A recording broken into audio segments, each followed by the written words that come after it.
Hey there, Troy, Champion Plumbing out of Eagan, Minnesota. We are doing another water heater install in Inver Heights today. You can see Jaden's working on it. The drain actually broke off on this, which happens now and again.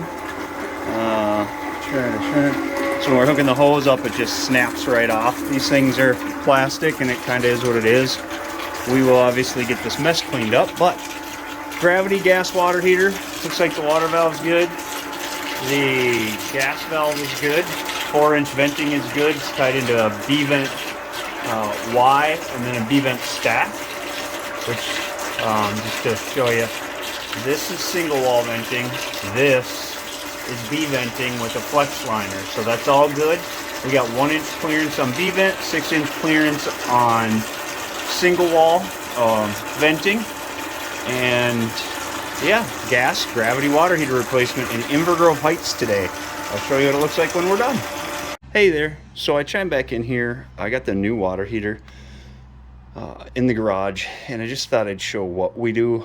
We have been getting requests for how to get to the finished product.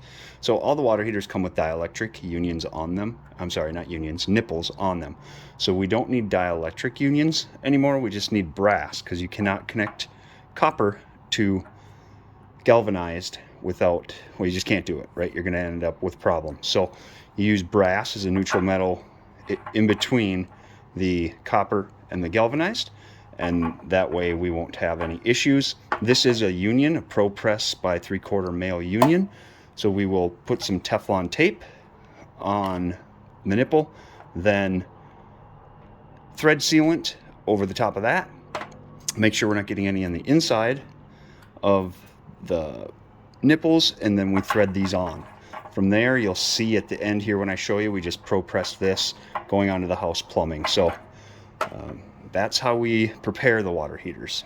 Okay, so we got it in, and just to show you what we were talking about, just highlighting it a little more. It's got a good approved gas valve. Doesn't have a packing nut on the back of it. It's good. It's got a good ball valve. It's got a lead-free ball valve.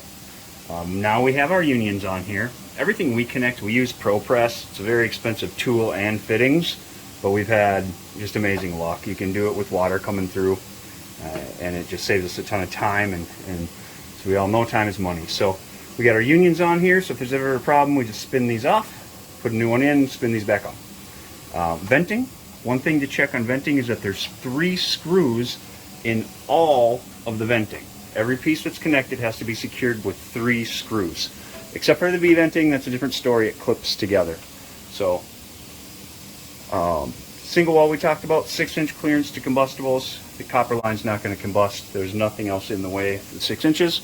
So that's good. I got this one fired up and filling.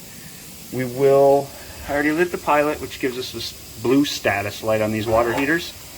Some water heaters give you a different color light, or some don't even have a pilot. So this one does have a standing pilot, and it's given us a good or normal operation code. We're going to turn it over to hot. It's 120 degrees.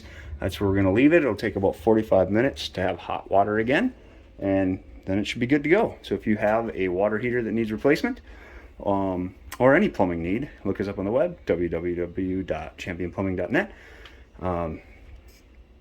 or give us a call, 651-365-1340. Thank you.